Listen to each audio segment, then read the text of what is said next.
نحمده ونصلي على رسوله الكريم اما بعد فاعوذ بالله من الشيطان الرجيم بسم الله الرحمن الرحيم رب اشرح لي صدري ويسر لي امري واحلل عقدة من لساني يفقهوا قولي۔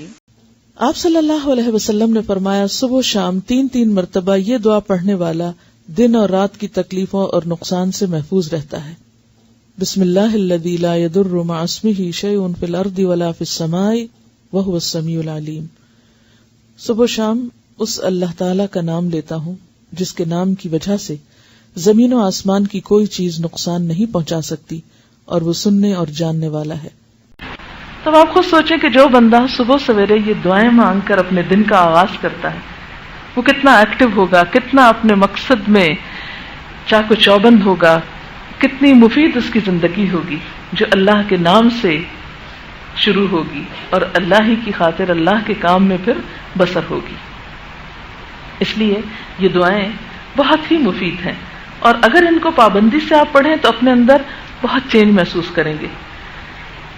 اس کو آپ بسہولت کیا کر سکتے ہیں، قرآن پاک کا جو نارمل نسخہ عموماً صبح کے وقت پڑھا جاتا ہے اس میں روز کا جو سبق آپ پڑھتے ہیں اس کے اندر رکھ چھوڑیں۔ ان قرآن الفجر کان مشہودا، فجر کے وقت قرآن پاک تو پڑھنا ہی ہوتا ہے، تو جہاں سے پڑھنا ہوتا ہے وہاں سے نشانی اسی سے نکل آئے گی۔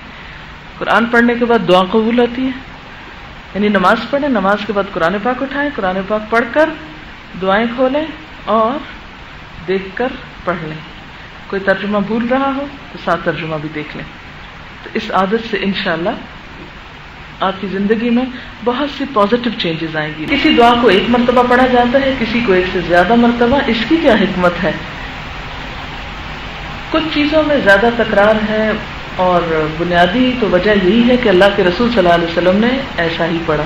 کچھ لوگ یہ سوال کرتے ہیں، پوچھتے ہیں کہ کیا خواتین اپنے ایام کے دنوں میں یہ دعائیں پڑھ سکتی ہیں؟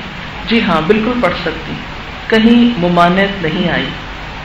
کیا خدا نخواستہ اگر ایک عورت اس حالت میں دنیا سے رخصت ہو رہی ہو، اس کی دنیا کی شام ہو رہی ہو تو کلمہ نہیں پڑھے گی؟ پڑھے گی نا۔ اللہ کے ذکر سے کسی وقت بھی زبان کو روکا نہیں گیا۔